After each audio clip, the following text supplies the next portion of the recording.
Hola, buena tarde compañeros. Bueno, en esta ocasión vamos a llevar a cabo nuestra sesión de esta semana que tiene que ver precisamente con el tema de los recursos o de los medios de impugnación en materia aduanera.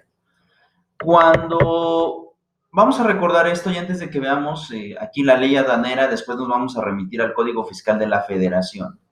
Eh, es muy importante precisar lo siguiente. Un recurso se interpone ante un acto de autoridad que se puede considerar contrario a derecho o bien, por otro lado, ilegal.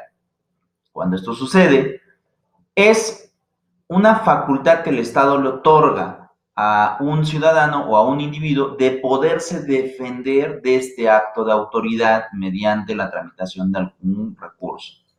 Es decir, el recurso en materia procesal, podemos llamarlo, que es la materialización y el medio idóneo por el cual un sujeto que se ve agraviado en su esfera jurídica puede inconformarse de un acto de autoridad.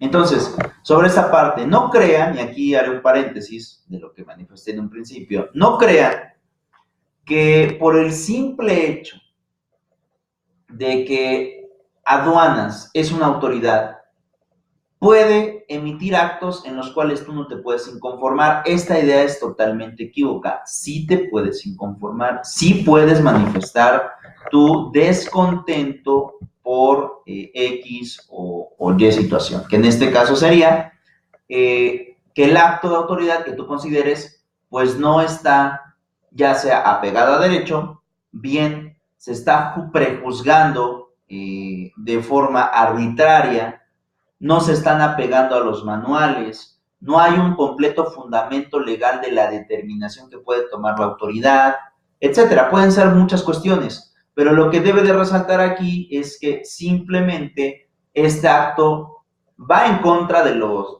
que tú estás haciendo en aduanas y por lo tanto este impedimento que te podrá dar esta autoridad, pues tú puede ser modificado mediante la tramitación y solución de un recurso. En este caso, en la ley aduanera, el título noveno, que en realidad es el último título de, de esta ley, vamos a hacerlo más grande para que podamos observarlo. Ese título noveno, recursos administrativos, prácticamente dice que los recursos no van a estar en esta ley, sino van a estar en el Código Fiscal de la Federación. Y aquí pueden ver lo siguiente, el artículo 203. En contra de todas las resoluciones definitivas que dicten las autoridades aduaneras, procederá el recurso de revocación establecido en el Código Fiscal de la Federación. Es decir, ante cualquier acto que de alguna manera vulnere tu esfera jurídica, es posible interponer el recurso de revocación que aquí vamos a tener, y ese está regulado en el Código Fiscal de la Federación. Ahora dice, la interposición del recurso de revocación será optativa para el interesado antes de acudir al Tribunal Federal de Justicia Fiscal y Administrativa. En pocas palabras, para acudir al Tribunal Federal de Justicia Administrativa ya existe un juicio. Y en este caso te está pidiendo que puedas agotar el recurso antes de promover un juicio. En ese caso, vas a buscar que una autoridad administrativa y no jurisdiccional, que es como lo es el tribunal, pueda modificar esa resolución. Pero lo manifiesta, dice, es optativa, es decir, no es obligatoria. Algunas partes deciden, mejor me peleo en el tribunal y ahí que me decidan, porque ellos deciden conforme a derecho. En el caso de la revocación, bueno, las reglas van a estar establecidas en el Código Fiscal y vamos a ver que quien lo va a resolver, pues también es una autoridad administrativa. Entonces, tenemos esta parte del 203 y ya no hay más, ¿no? Ya los demás artículos son transitorios, es decir, van a estar regulando el tema de la vacatio legis, ya no van a estar regulando el tema de los recursos. Entonces, como aquí nos está diciendo que aquí no lo vamos a encontrar, la ley aduanera nos dice que no lo vamos a encontrar, nos vamos a ir al Código Fiscal de la Federación, que ya tenemos aquí. También lo vamos a hacer grande. Ahorita que cargue. Para que pueda observarse de mejor forma. Bueno, yo creo que lo vamos a hacer un poquitito más grande. Vamos a ver si en 75%. Sí, aquí está. Bueno, voy a quitar un poco la cámara para que puedan observar. Estaré interviniendo y yendo y viniendo en las intervenciones para poder llevar a cabo nuestra sesión del día de hoy. Y tenemos lo siguiente, dice, De la impugnación de las notificaciones, ¿de acuerdo? Es decir, ¿qué va a pasar cuando hay una notificación? Una notificación es cuando la autoridad te da a conocer el contenido de una determinación de autoridad. Entonces, ¿qué sucede? Pueden existir diferentes tipos de notificaciones. Pueden ser personales, es decir, la autoridad va hasta tu domicilio y te notifica el acto. Pueden ser por lista, es decir, dentro de las instalaciones, en este caso de aduanas. Se pueden estar publicando las notificaciones, entonces tú tendrás que estar checando ahí quiénes quienes están recibiendo un acto de autoridad. Puede ser incluso por vía de exhorto, ¿no? Es decir, que cuando hay una comunicación entre varios estados de la República, no pertenecen a una jurisdicción, entonces puede ser una notificación así también. Puede ser una notificación oficiosa, aquellas de las que la autoridad, la ley expresamente les obliga a realizarlas, ¿no? Sin cumplir formalidades. Puede ser a través de estrados, bueno, en fin, pueden existir muchas notificaciones. Ahora, ¿qué va a pasar? Estas notificaciones lo que tienen en efecto es que a partir del momento en que te notifican, a ti te empieza a correr término para poder inconformarte sobre el acto que te están notificando. Entonces, si no estás de acuerdo con el acto que te están notificando en ese momento, porque te lo estás conociendo, lo puedes impugnar. Y es precisamente lo que vamos a ver en este capítulo 129, ¿no? Ahora, ustedes recordarán, el anterior hablaba acerca del recurso de revocación. El recurso de revocación está más abajo, pero también estos medios de impugnación pueden hacerse aún a pesar de estar en la materia aduanera. Entonces, una mala notificación da lugar a que la impugnes y por otro lado, ya vendrán después de esto, ya vendrán el recurso de revocación que hemos manifestado al principio. Ahora, de esta parte del trámite de resolución de los recursos, antes de ver el recurso de forma particular, lo que vamos a ver son reglas generales. Es decir, cuáles son los aplicables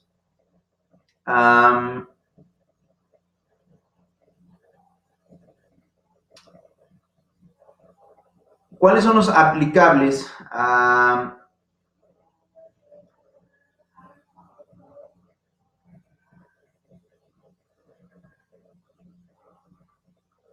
para poder, pues prácticamente llevar a cabo la tramitación de un recurso?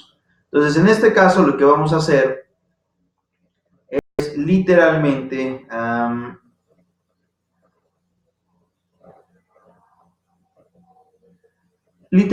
que en todos los recursos que vamos a estar promoviéndose o todos los recursos que se van a estar promoviéndose,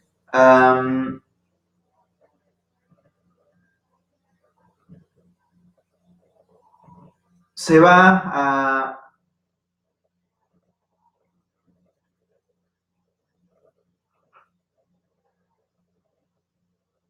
a estar siguiendo este margen de ideas, esta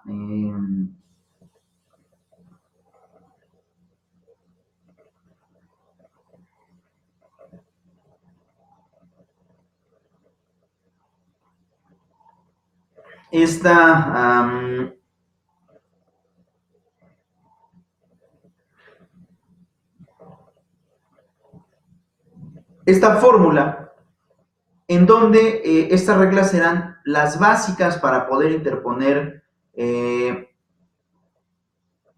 cualquier tipo de recurso. Y dice lo siguiente, fíjense, el recurso de revocación se tramitará toda clase de pruebas. En este caso te dice que no hay limitantes, ¿no? Dice, excepto la testimonial y la confesión de las autoridades mediante absolución de posiciones.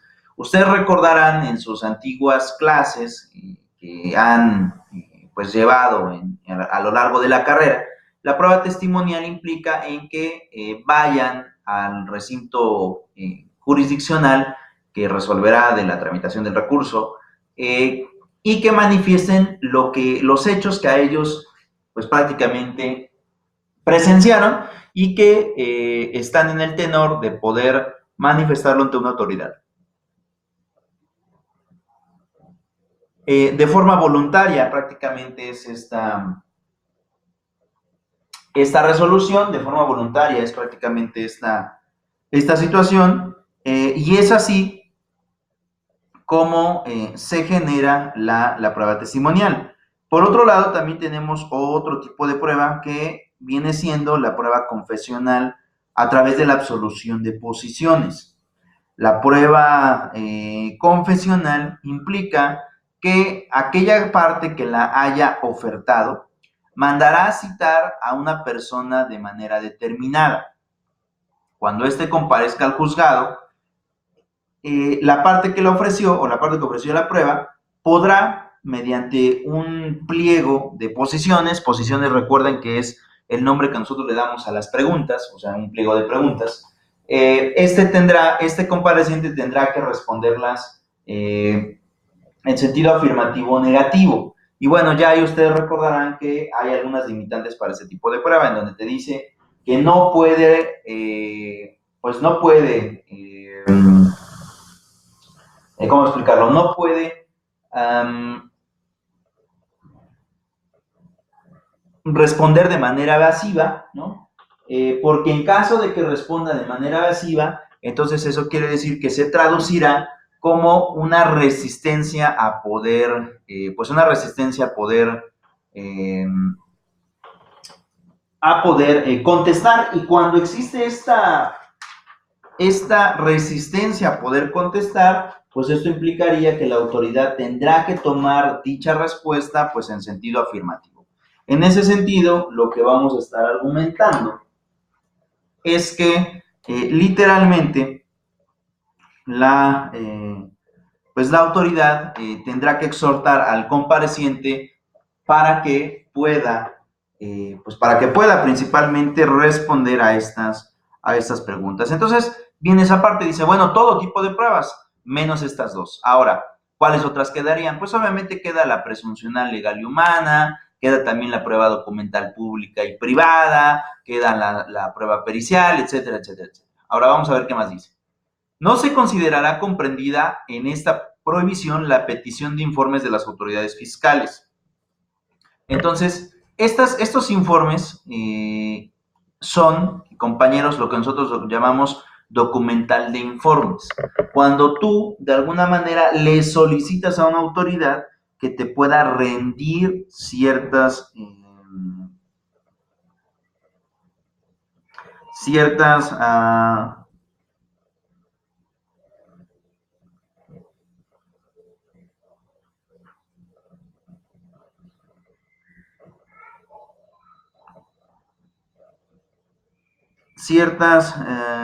ciertos informes en donde te aclaren la información que para ti será de utilidad en el momento de llevar a cabo una impugnación de esta naturaleza. En este sentido, lo que podremos decir es que a partir del momento en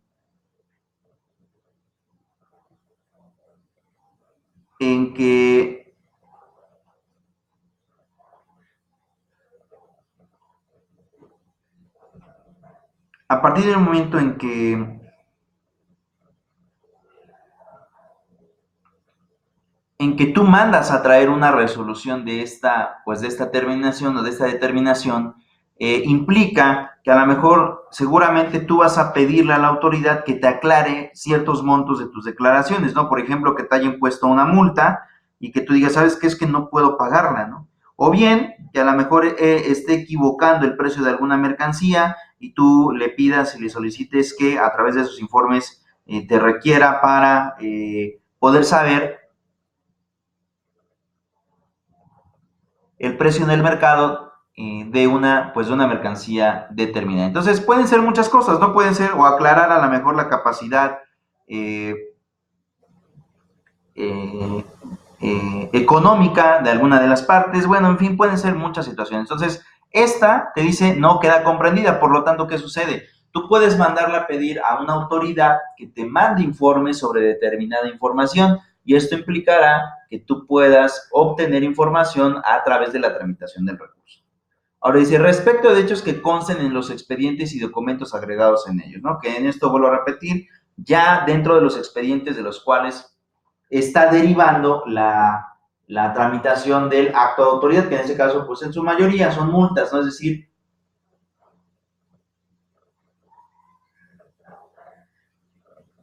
algún requisito con el cual la autoridad considere que no, pues que no cumpliste, pues en esos casos se podrá resolver, pero en base a las documentales existentes pues dentro del recurso.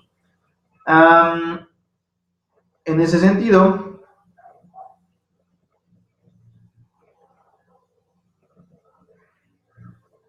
podremos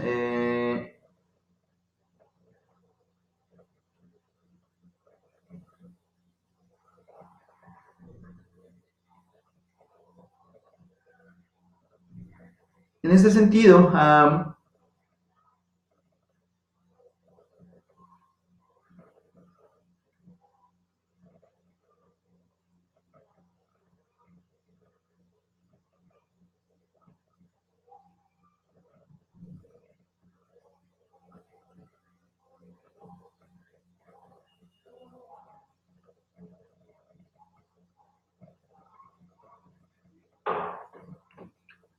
podremos manifestar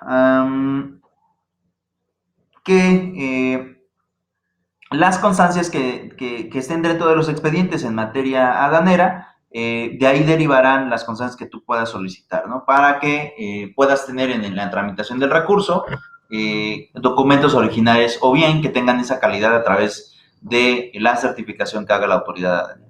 Fíjense, las pruebas supervenientes podrán presentarse siempre que no se haya dictado resolución del recurso. Aquí ustedes recordan que es una prueba superveniente, es aquella que surge después del tiempo para poder contestar una demanda, que en este caso sería contestar los agravios del recurso. Entonces, después de que te interponen el recurso, tú contestas y de alguna forma, después de que tú contestas, surgen elementos que pueden dar lugar a,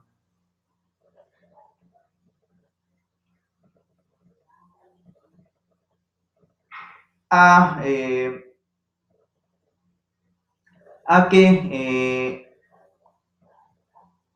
literalmente puedas tener elementos probatorios con los cuales apostillar tu defensa, bueno, te dice si hay una limitante. Las puedes hacer valer, es decir, las puedes presentar a juicio, no importando que ya hayas contestado demanda, pero con un requisito. El requisito es que no se haya dictado resolución, porque si se dicta resolución, pues eso ya no puede modificar el sentido del recurso o de la interlocutoria que en este caso se va a dictar para resolver pues este conflicto. Ahora, cuando el recurrente anuncie que exhibirá las pruebas en los términos de lo previsto por el último párrafo del artículo 123 de este código, tendrá un plazo de 15 días para presentarlas, contado a partir del día siguiente de dicho anuncio, ¿no? Es decir, 15 días para esas pruebas, pero bueno, es decir, cuando ya las solicitaste, no las tienes en el momento de interponer o de contestar, pero en ese caso tendrás un tiempo máximo para poder llevarlas hasta de 15 días. La autoridad que conozca del recurso para un mejor conocimiento de los hechos controvertidos, podrá acordar la exhibición de cualquier documento que tenga relación con los mismos, así como ordenar la práctica de cualquier diligencia. ¿Esto por qué es, compañeros? Pues esto es con el objeto, ¿no? Obviamente con el objeto de llegar hasta la verdad. En este caso, de saber con exactitud a partir de qué momento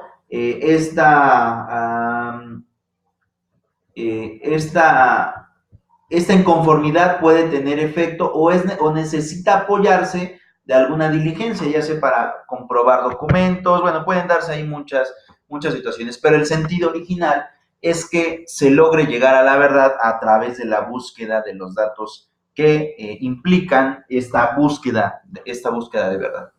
Ahora dice, harán prueba plena en la confesión expresa del recurrente, las presunciones legales que no admitan prueba en contrario, así como los hechos legalmente firmados por la autoridad en documentos públicos, incluyendo los digitales.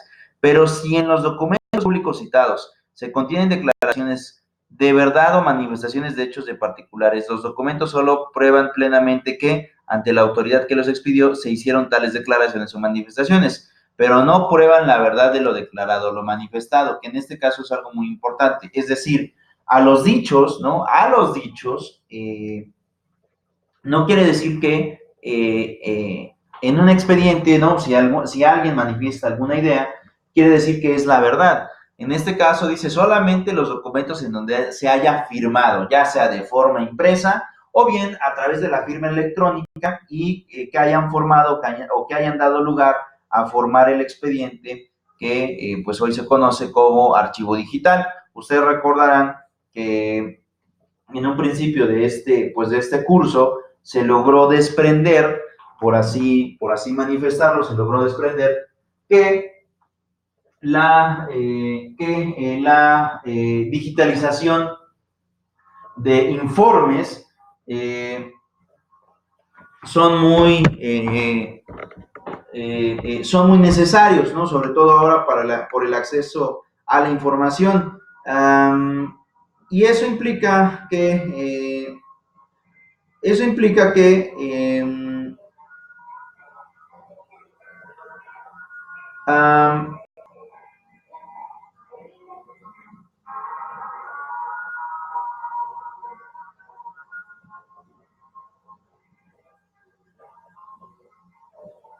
eso implica que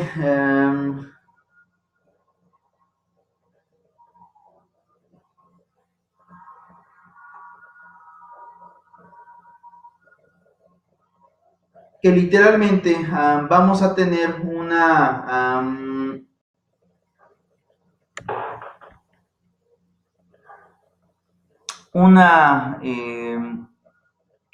una prueba plena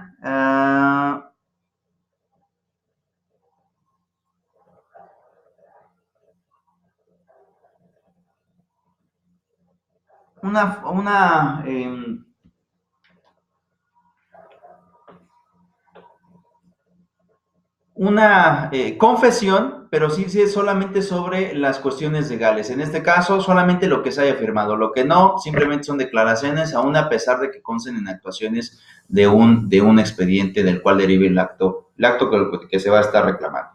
Cuando se trata de documentos digitales con firma electrónica distinta a una firma electrónica avanzada o sello digital, para su valoración se estará lo dispuesto por el artículo 210A del Código Federal de Procedimientos Civiles, ¿no? Las demás pruebas quedarán a la prudente apreciación de la autoridad, es decir, si las admite o no las admite. Si por el alcance de las pruebas rendidas y de las presunciones formadas, las autoridades adquieren convicción distinta acerca de los hechos en materia del recurso, podrán valorar las pruebas sin sujetarse a lo dispuesto en este artículo, debiendo, en ese caso, fundar razonadamente esta parte de su resolución. Por el trámite, desahogo y valoración de las pruebas ofrecidas y admitidas serán aplicables las disposiciones legales que rijan para el juicio contencioso administrativo federal, que en este caso, aquí lo tenemos, vean, esta ley del procedimiento contencioso administrativo habla acerca de esta valoración de pruebas. Vamos a hacerlo más grande. Vamos a poner aquí pruebas, ¿no? Para poder saber cómo es que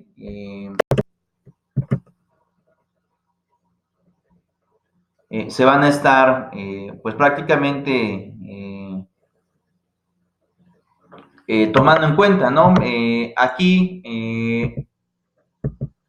nos da una explicación de cómo es que pues se pueden llevar a cabo la valoración de estas pruebas, ¿no? Es decir, cómo es que las tiene que tomar la autoridad. Y bueno, ya aquí a partir del artículo 40 habla de forma específica cuáles son las pruebas en este caso y cómo se van a valorar dentro de un procedimiento contencioso administrativo, ¿no? Entonces, en este caso te dice, serán aplicables para el desahogo, valoración y trámite, ¿no? Lo que diga el juicio contencioso administrativo federal, que está en esa ley federal de procedimiento contencioso administrativo, ¿no? A través del cual se puedan impugnar las resoluciones que pongan fin al recurso de revocación, en tanto no se opongan a lo dispuesto en este capítulo. La autoridad deberá dictar resolución y notificarla en un término que no excederá de 3 meses contados a partir de la fecha de interposición del recurso. El silencio de la autoridad significará que se ha confirmado el acto impugnado. El recurrente podrá decidir operar la resolución expresa o impugnar en cualquier tiempo la presunta confirmación del acto impugnado. La resolución del recurso se fundará en derecho y examinará todos y cada uno de los agravios hechos valer por el recurrente, teniendo la facultad de invocar hechos notorios, Pero cuando se trate de agravios que se refieran al fondo de la cuestión controvertida, a menos que uno de ellos resulte fundado, deberá examinarlos todos antes de entrar al análisis de los que se planteen sobre la valoración de requisitos formales o vicios del procedimiento. La autoridad podrá corregir los errores que advierten la cita de preceptos que se consideren violados y examinar en su conjunto los agravios, así como los demás razonamientos del recurrente a fin de resolver la cuestión efectivamente planteada, pero sin cambiar los hechos expuestos en el recurso. Igualmente podrá revocar los actos administrativos cuando advierta una ilegalidad manifiesta y los agravios sean insuficientes, pero deberá fundar cuidadosamente los motivos por los que consideró ilegal el acto y precisar el alcance de su resolución. No se podrán revocar o modificar los actos administrativos de la parte no impugnada por el recurrente. La resolución expresa por claridad los actos que se modifiquen y si la modificación es parcial, se indicará el monto del crédito fiscal correspondiente. Asimismo, en dicha resolución deberán señalarse los plazos en los que la misma puede ser impugnada en el juicio contencioso administrativo. Cuando en la resolución se omita el señalamiento de referencia, el contribuyente contará con el doble del plazo que establecen las disposiciones legales para interponer el juicio contencioso administrativo. La resolución que ponga fin al recurso podrá. Ahora, ¿qué es lo que puede hacer esta resolución que ponga fin al recurso? ¿No? Es decir, ¿qué vas a alcanzar prácticamente con la interposición del recurso? Y esto es algo muy importante porque, de alguna forma, a partir del momento de que se interpone el recurso en sí, de que logra tener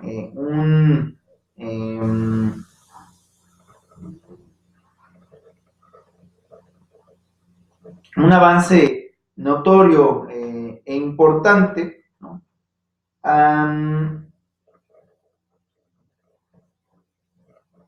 Estas situaciones van a generar, en pocas palabras, que la autoridad, ¿no? En este caso, que la autoridad modifique su resolución, pero también pueden darse muchas otras cosas, ¿no? Y aquí vamos a ver. La primera de ellas del artículo 136 dice, puede desechar por improcedente tenerlo por no interpuesto sobre ese error en su caso, ¿no? Es decir, te va a decir, bueno, es que tu queja no procede mediante la impugnación del recurso, es decir, no está prevista y como no está prevista, pues esta autoridad, esa causal que tú me estás invocando no está obligada a estudiarla, ¿no? Entonces, en esos casos, cuando no está obligada a estudiarla, literalmente tendrá que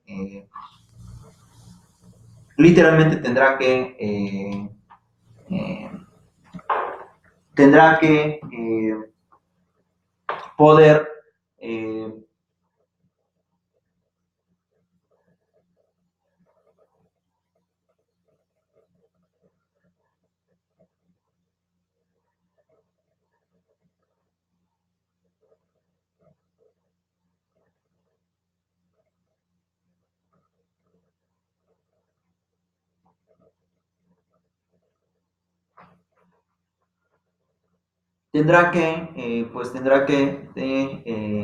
que tenerlo por no interpuesto. En este caso, si tú promueves solamente por promover sin fijarte bien en lo que estás argumentando, pues simplemente no procede. Confirmar el acto impugnado, que en este caso también puede generar eso, en este caso es decir, que aquel que se está quejando o doliendo de esta situación en realidad no le corresponde el derecho, ¿no? En esos casos también puedes argumentar que no, que en este caso la autoridad no va a modificar el acto, pues el acto en los términos que sea dictado, sin ningún tipo de modificación. También puede mandar a reponer el procedimiento administrativo o que se emite una nueva resolución, ¿no? Una vez que se dé cuenta de que la impugnación en realidad sí es correcta, de que la impugnación sí lleva a una violación de carácter, de carácter judicial, en esos casos, dice, bueno, en esos casos sí va a poder tener una, ¿cómo explicarlo? Una determinación que implique, en pocas palabras, que la autoridad tenga que modificar la sentencia o el acto pues, en el cual se está emitiendo, ¿no? Es decir, porque es inconstitucional, porque no está pegado a derecho, porque es excesivo, ¿no? En algunos de los casos también puede argumentarse que es pues que es excesivo, en fin, pueden darse muchos supuestos. En realidad, aquí la fórmula de la cual hay que atender es que literalmente sí se puede modificar un acto que tú vayas a impugnar, ¿no? Se puede incluso hasta nulificar. También se puede dejar sin efectos el acto impugnado. En este caso, es decir, no surte efectos. Si bien es cierto, lo dictó la autoridad, pero no estará obligado aquel que se ve dolido de poder cumplirlo. Y la otra es modificar el acto impugnado o dictar uno nuevo que lo sustituya cuando el recurso interpuesto sea total o parcialmente resuelto a favor del recurrente. En este sentido, ¿no? Cuando se deje sin efectos el acto impugnado por la incompetencia de la autoridad que emitió el acto y la resolución correspondiente declarará la nulidad lisa y llana. Las autoridades fiscales que hayan emitido los actos o resoluciones recurridas y cualesquiera otra autoridad relacionada están obligadas a cumplir las resoluciones dictadas en el recurso de revocación conforme a lo siguiente, ¿no? Primero, cuando se deje sin efectos el acto o resolución recurrida por un vicio de forma, estos se pueden reponer subsanando el vicio que produjo la revocación, es decir, componer la actuación de la autoridad que haya generado esto. Si se provoca por vicios del procedimiento, este se puede reanudar reponiendo el acto viciado a partir del mismo. En pocas palabras, todo se regresa hasta el momento en que se cometió la violación. Esto en realidad podremos decir que no es tan, ¿cómo explicarlo? No es tan benéfico, ¿no? Puesto que en realidad en esos casos va a continuar el procedimiento, simplemente lo detienes, lo corrigen y lo vuelven a continuar y te volverán a emitir un acto,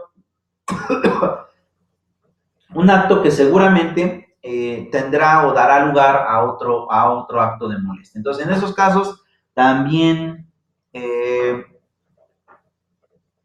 también puede darse lugar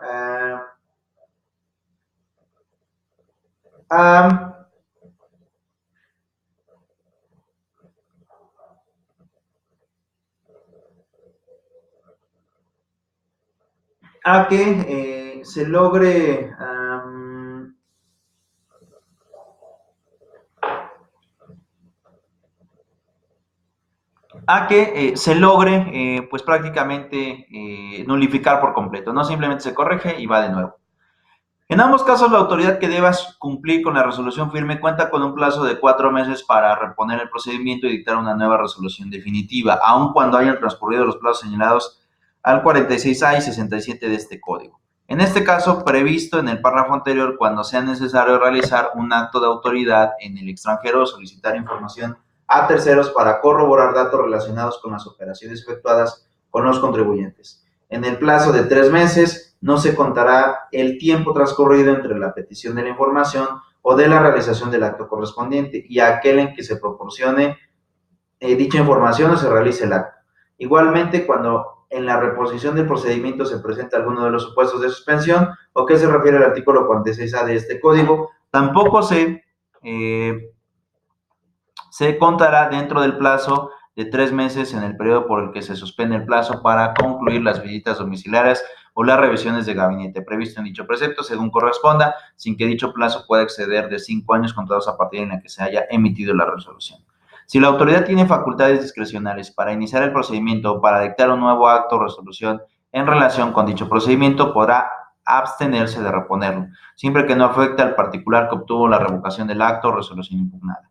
Los efectos que establece esta fracción se producirán sin que sea necesaria la resolución del recurso que lo establezca, aun cuando la haya misma la invoque en el acto de resolución impugnada sin señalar efectos. Y tenemos lo siguiente. Cuando la resolución impugnada esté viciada en cuanto al fondo, la autoridad no podrá dictar una nueva resolución sobre los mismos hechos, salvo que la resolución le señale efectos que le permitan volver a dictar el acto. En ningún caso, el nuevo acto administrativo puede perjudicar más al actor que la resolución impugnada, ni puede dictarse después de haber transcurrido durante 4 meses, aplicando en lo conducente lo establecido en el segundo párrafo del inciso A que antes. Y bueno, vean esta parte, ¿no? Los plazos para el cumplimiento de la resolución que establece este artículo empezarán a correr a partir del día siguiente hábil a aquel en que haya quedado firme la resolución para obligarlo a cumplir. Cuando se deje sin efectos el acto o resolución recurrida por vicios de fondo, la autoridad no podrá dictar un nuevo acto o resolución sobre los mismos hechos. salvo que la resolución le señale efectos que le permitan volver a dictar un acto para una nueva resolución. En ningún caso, un nuevo acto o resolución administrativa puede perjudicar más al actor que al acto de la resolución recurrida. Para los efectos de esta fracción, no se entenderá que el perjuicio se incrementa cuando se trata de recursos en contra de las resoluciones que determinen obligaciones de pago que se aumenten como actualización por el simple transcurso del tiempo y con motivo de los cambios de precios en el país o con alguna tasa de interés o recargos. Cuando se interponga un medio de impugnación, se suspenderá el efecto de la resolución recaída al recurso hasta que se dicte la sentencia que ponga fin a la controversia. Asimismo, se suspenderá el plazo para dar cumplimiento a la resolución cuando el contribuyente desocupe su domicilio fiscal sin haber presentado el aviso de cambio correspondiente o cuando no se localice el que haya señalado hasta que se localice. Los plazos para el cumplimiento de la resolución, se establece el artículo, correrán a partir del día siguiente en que hayan transcurrido los 15 días para impugnarla, salvo que el contribuyente demuestre haber interpuesto un medio de defensa, ¿no? En pocas palabras, compañeros, en realidad solamente se puede modificar o se puede dejar sin efecto cuando se interpone el recurso. Ahora, esas son reglas generales. Ahora sí ya nos vamos a ir al recurso de revocación en específico. En este caso es el que nos habla la ley aduanera en el artículo 203. Ahora lo vamos a ver en el Código Fiscal. Pero no es el único recurso por el cual se puede revocar. Hay otros recursos que también hablan acerca de este principio por el cual se va a modificar un acto de autoridad. Es precisamente lo que vamos a estar viendo en esta ocasión. Ahora vean, esto empieza a partir del artículo 133.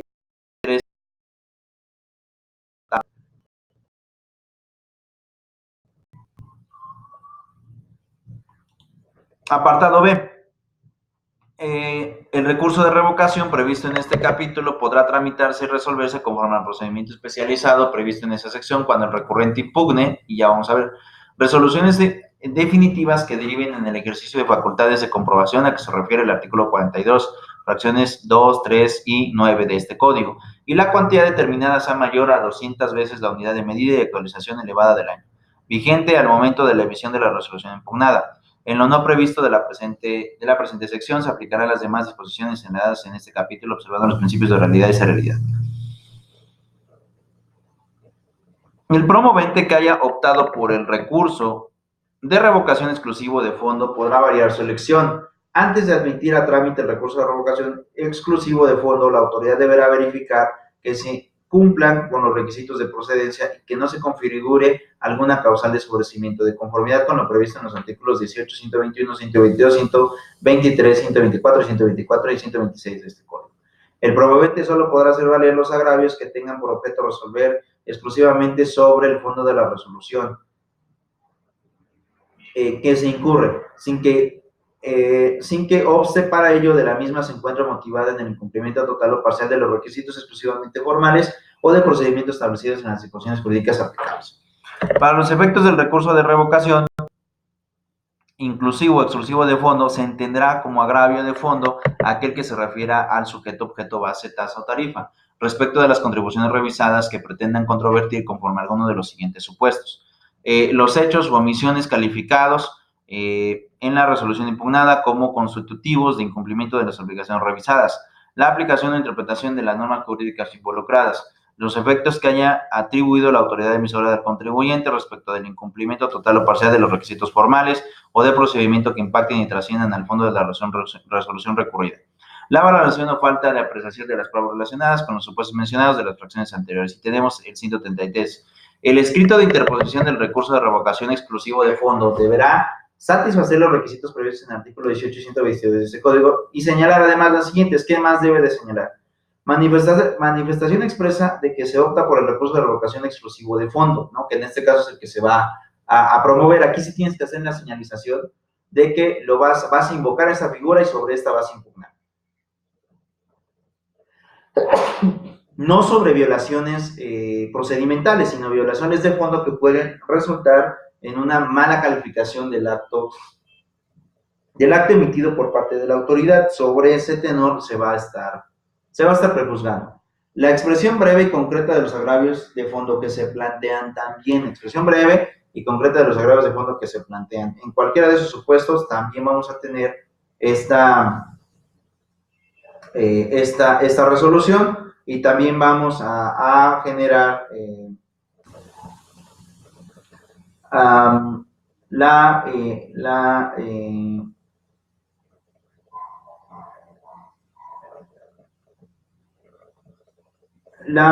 pues la impugnación requerida um,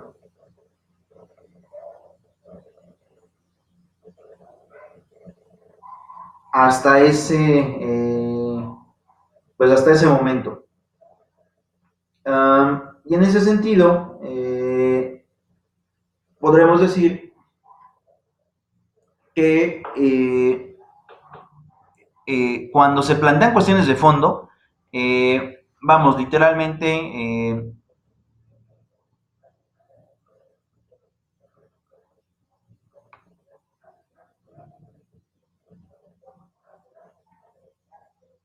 literalmente,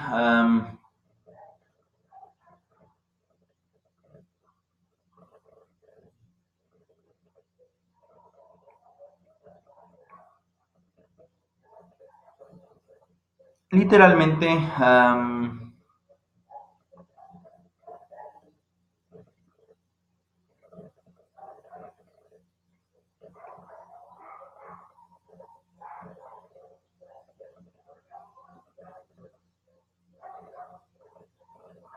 tendremos que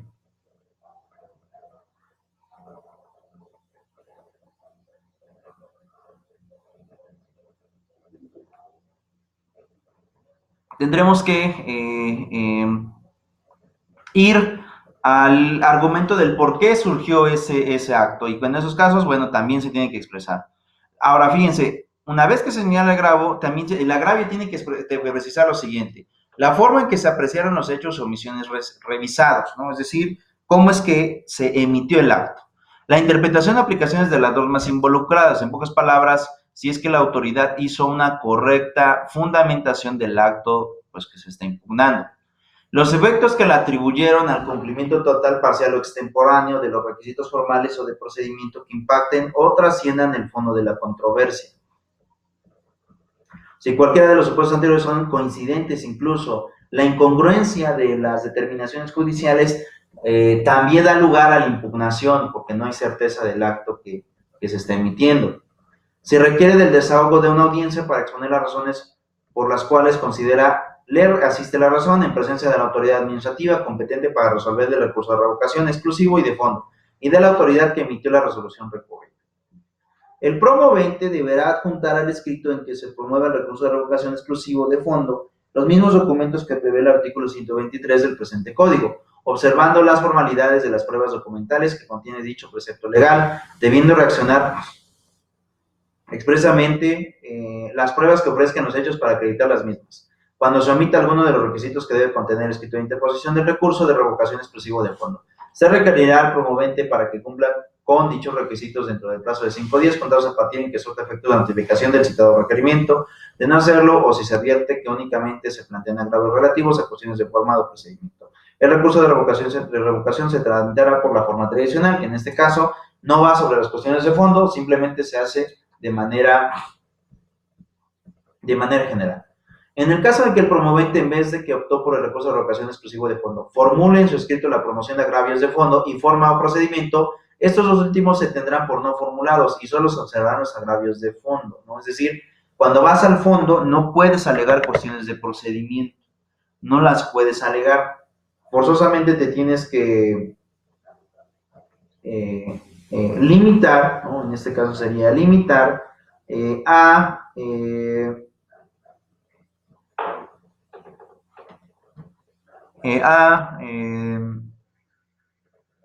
a las cuestiones del asunto de fondo. No puedes llevar a cabo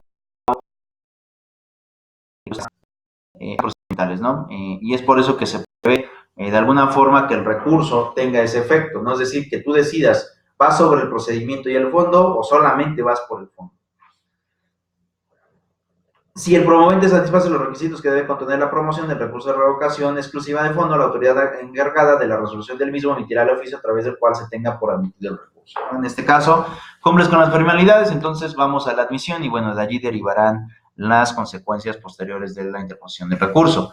En el caso de que el contribuyente en su escrito de promoción del recurso de revocación exclusivo de fondo manifieste que requiere del desahogo de una audiencia para ser escuchado por la autoridad encargada de emitir la resolución del recurso respectivo, esta deberá tener verificativo a más tardar entre los 20 días hábiles siguientes a aquel en que se emitió el oficio que tiene por admitido el recurso de revocación exclusivo de fondo, señalando en el mismo día y hora y lugar para su desahogo. En materia en materia aduanera, las vamos a estar revisando la próxima clase, la última clase del curso, y bueno, hasta aquí dejaré esta. Nos vemos hasta la próxima.